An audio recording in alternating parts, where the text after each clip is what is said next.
Hey guys, this is Caffeine Gaming and welcome back to Disgaea. Last time we defeated the first tutorial level and we're gonna go ahead and just jump into the next one here. So let's go ahead and see what we got. We got Battle Basics 2. I'm gonna go ahead and go through the tutorial just because it's kind of funny. More stray demons. How annoying. I wish I could just toss them. Well, why don't you? You can? Alright, so this is the lifting and throwing tutorial. For our ignorant prince, let me explain the commands lift and throw. Alright, so if you bring out your person, you can't attack because obviously you're too close or too far away. In situations like this where you're too far for your attacks to reach, we're going to be using the lift and throw command quite a bit actually. It's very, very useful. Pick up a character by selecting lift. So you got lift. You can pick up enemies as well. Hey, stop it, Etna. Then select throw. You'll have to decide on a direction and distance too. I'll throw you to the next enemy. So you can't do anything else while you're lifting anyone, but you can throw.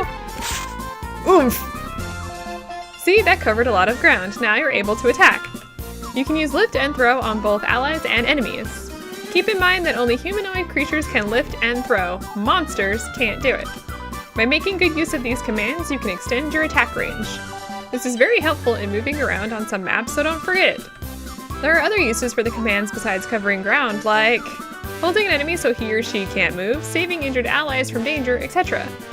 By the way, Prinnies will explode when they're thrown, so handle them with care. Dude, you gotta be kidding! And if you throw an enemy at an enemy, there may be other fun uses waiting to be discovered. Try experimenting. That's it, I'm gonna throw you next time.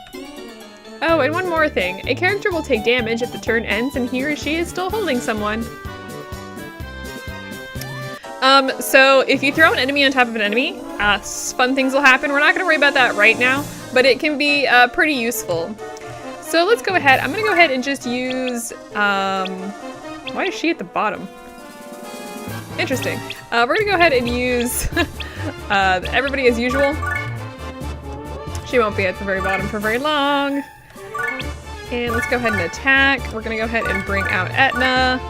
I have not checked to see if this is something that we can actually use our controller for. Yeah, that's fine. Let's go ahead and execute. Here I come. You can actually turn off the, what do you want to call it? The actions. So just a heads up. Okay, so we can't fight anybody. You can actually shoot your own teammates. That's not a wise decision. So don't do that. Okay, let's go ahead and end the turn. I think that, what are those guys? Oh, they're all coming this way. I don't think I've talked too much about counter, which we'll talk more a little bit about it. Well, actually, can maybe talk about it now. Let's see, if you look up at the top under class, Demon Prince level 2, counter 2, basically if you do an attack, it uses up one of the counters. If you have a counter left, then if you get attacked, you will respond. So it's very useful. So let's go ahead and do that again. I was hoping for a team attack, didn't happen. That's fine. Let's go ahead and move here. We're gonna see if we can take this guy out. And move her down here. I still haven't decided if we're going to be using her. I think I'm going to, because why not? Oh, of course. That's actually kind of lame. Let's just go ahead and attack. Yeah, we're fine. And she leveled up. I want to get everybody up to level 2 here. That's what I wanted. I would like Etna and Laharl to get the final kills here. No, there's one. Alright, let's see if we can get this. I was hoping for a team attack, but it looks like that's a no-go. Let's see if we can get another team attack here. Okay, at least with Etna, that's great. Here I come. Alright, so that ends that. And what do we get here? We get a wooden staff. Alright, let's get out of here. I want to heal up. So let's go ahead and do that. I would like to get some stuff. Okay, can't get the prizes yet. I like to go one by one if I'm unsure of what's what's next. So let's see here. We got a common sword and we've got a wooden staff. Master. Okay, we're gonna go ahead and we're gonna just sell the wooden staff. I'm not gonna be using it. And we could use the hell anyway. Such a weird statement. Okay. Apparently you can throw allies or enemies diagonally if you do it right, but I don't know how to do it. So we're gonna learn about geo effects here. Geo panels. Interesting. These are geographical features that are attuned to the elements of the universe. Crystallization of those elements results in geo symbols, like the one right here. Well, that doesn't explain anything, so let me clarify a few things. Alright, here's a tutorial. Let me explain geo effects, a system which will heavily influence battle. Take a good look at the colored panels on the area map. There's red and blue here. Notice that enemy boost plus 50% is displayed at the top of the screen. This means that when an enemy is on the blue panel, his or her attack and defense will be powered up by 50%. This is not good for you, so it is wise to get rid of this effect. You might be wondering, where does it come from in the first place?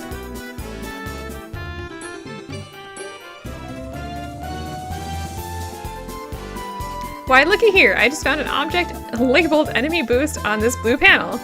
This guy's the culprit. How obvious was that? This object is called a geo symbol, and as long as it's on a colored panel, all panels of the same color will be affected. Let's toss it somewhere. So you can move geo panels or the geo symbols around just like anything else.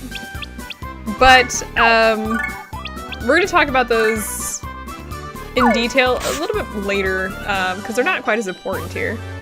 The effect enemy boost is no longer on any of the blue panels, but... Huh? The geo symbol is now affecting the red panels. That doesn't change much. Let's just destroy it then. Are you seriously gonna do this? Okay. We're gonna get a warning here of what not to do. Oh, before we do that, do you see two, so if you look on where it says enemy boost plus 50% and it says 2 blue, so it says 2 blue displayed in the geo symbol status window, remember that. Now it's time to attack. Go ahead, Prince! Oh, don't do this. You're gonna understand why in a second. As you saw, you took some damage there. Huh? The red panels are now blue. Remember the 2 blue in the status window? This is what I'm referred to. Destroying the blue geo symbol will turn all panels which are the same color as the one it was on blue. Damage will be dealt to anyone standing on one of those panels at the time, so be sure to take that into consideration. You can kill yourself if you're not careful. Joe, just heads up. No damage will be dealt if you destroy a blue geo symbol on a blue panel. No panels will change color either. You can build up your bonus gauge by changing the color of geo panels. If you're able to use what you've learned to destroy all the geo panels, then you will receive a panel termination bonus. All of this relates to a term I used before, geo effects. It's pretty complicated. You're right, it is. It might be a good idea to start off by destroying only the harmful geo symbols. Nullifying all the panels is for experts who understand the concept of geo effects completely, and you're not one of them. What'd you say? Not all geo symbols have negative effects. When you get the chance, you should try to take advantage of the useful ones. Lastly, press the tab button to turn the geo panel display on or off. Okay, so yeah.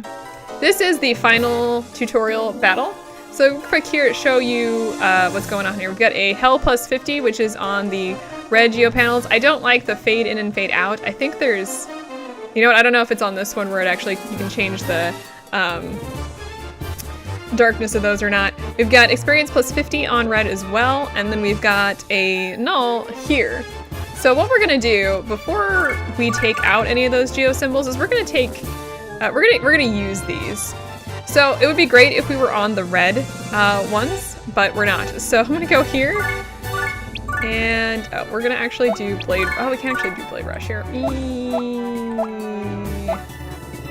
Here's what we're gonna do. We're gonna move Laharl. I want to get that experience plus 50, and we'll be okay with the defense plus 50. Don't worry about that too much. And what I'm gonna do is I'm actually just gonna go ahead and end the turn here. So it's the one guy is gonna move. And Laharl is going to take him out. Fantastic. Then what we're going to do is we're going to go ahead and use our fake scout here and go ahead and have her attack that guy. Let's go ahead and move Laharl onto this side. I'm going to flip him around like this. And we're going to move Etna out to here. All right. Now that should move all of them. Okay, good. That really hurt. Okay, so he's gonna go ahead and counter that guy. She's gonna counter that guy. So now what I'm gonna do, I wanna get Laharl over here. And I'm gonna move Etna back into that, don't worry about it. You'll understand in a second. Let's go ahead and attack him, her, that monster over there. Okay, now I'm hoping... Oh, maybe I should have left Etna out. Oh, this might actually... Okay, that is not what I wanted to do. We're okay. I wanted to actually leave a guy out so I could explain a little bit more about the geosymbols. It's really not that big of a deal. I'm starting to get a hang of things again. Okay, then, are you ready to request some allies at the Dark Assembly? There you get to create cute characters who will become your loyal pupils. Loyal pupils. That doesn't sound like a bad idea. All right, let's go.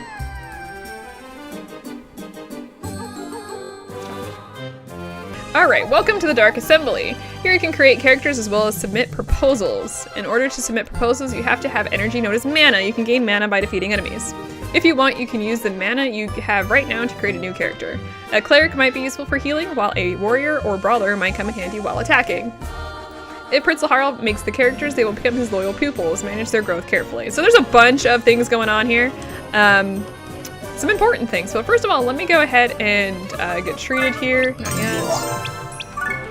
Okay, nothing yet there. First of all, let me check out some equipment, because what I'm gonna do, I got this idea from one of the previous times I played this. So Prinnies there's no point in Prinnies. Let me put it this way. They're great if you're looking for cannon fodder, but we don't need cannon fodder right now. We're gonna have more cannon fodder later. Hey Prince, have you gone to the hospital? You should make sure you heal everybody after a battle. Treatment may not be free, it costs hell, but please heal us too, dude. Alright, we get 300 health from Zami, which is one of the things that I didn't really care about doing right now. Okay, let me check our items. So we got an ABC gum. Oh, that's not really useful here. But what I want to do is we got all of those, what are those? Paw gloves and amulets. Okay, there's nothing on any of these that I want. So I'm gonna go ahead and sell all of these. And because we're not gonna be using Prinnies, I'm not really gonna be using monsters at all. Here's what we're gonna do.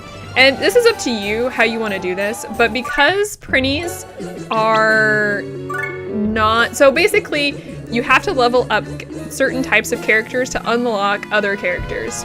And Prinnies aren't part of that. You can't level up Prinnies, and there's nothing interesting about them that will like allow you to get other characters. So I'm gonna go ahead and delete them. You know, I know that kind of sucks, and it also sounds like you kill them, but whatever.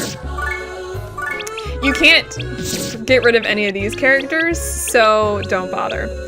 Okay, so we should have, so now we just have these three. So I just wanted to go ahead and make sure you guys realize. So let's go ahead and summon the assembly real quick here. And we're gonna be doing a couple things today. So the first thing we're gonna do is, you can see we've got 13 mana on Laharl, so I'm gonna go ahead and create a new character. Now, here's what we've got here. We've got a, let's see here, there's two brawlers. This is the guy, this is the girl. And that, the gender is actually, depends on things. We'll explain that in a second. We've got two warriors. We've got the guy and the girl. We've got red skulls. These are monster characters. These guys use fire, wind, ice.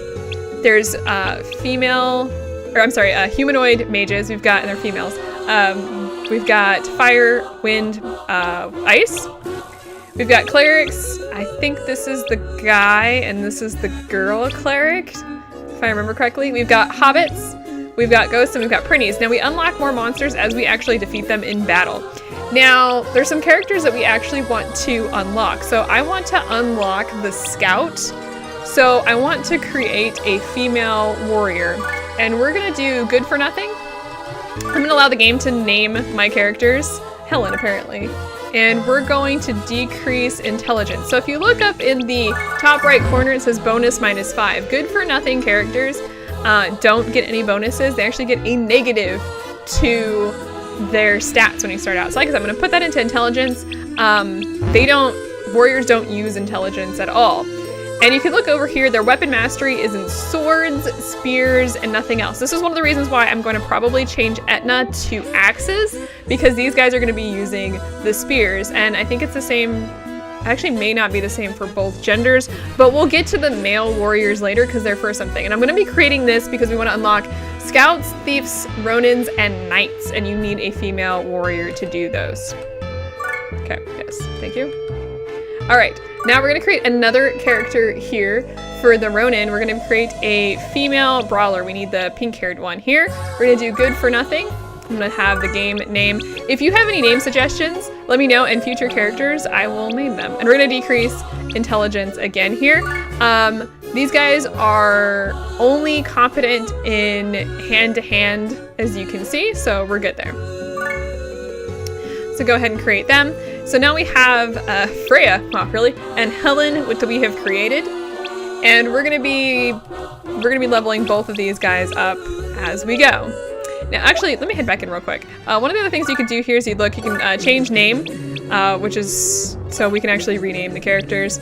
We've got promotion exams, which we're gonna be talking about later. You can raise military funds, which yeah, straight up extorts money. We have to get promotion exams done to really see more, but essentially what the Senate is, this is where we're at the Senate. You can see you can get the senator list. We haven't actually participated in anything yet, so you can't see that, but you can unlock stuff by going to the Senate, and we're gonna be doing that. I think it's gotta be a little bit. So one of the things I want to do, I'm probably going to stop the episode here because we've gone through a lot, and I want you guys to think about this and ask any questions, is I want to get a double slap with arms masters on them, because we're going to want to increase, well, it's either going to be the double slap or the knight's lance. We really need both, but I don't think we have enough hell. Oh, we actually might. Anyway, I'm gonna be looking for those. Oh, hey, we got the Knight's Lance. The Knight's Lance especially is gonna be important because our warrior is gonna be weak. That's not what I want. Let's try this again. So that's just something we're gonna wanna do. So let's go ahead and equip Helen with the Knight's Lance. So you can see that increases her attack, which is good, and her hit as well.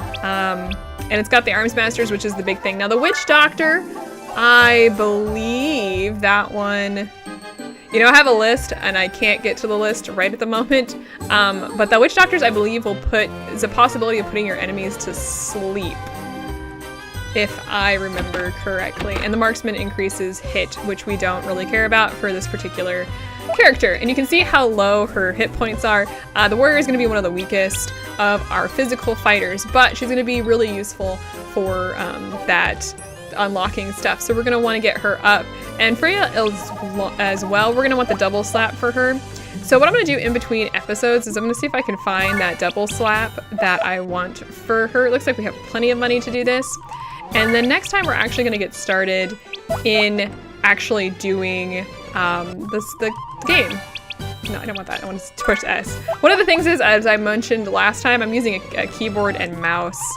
Not so much the mouse, but mostly the keyboard. You can, I think there's controller ability for these, but I don't really.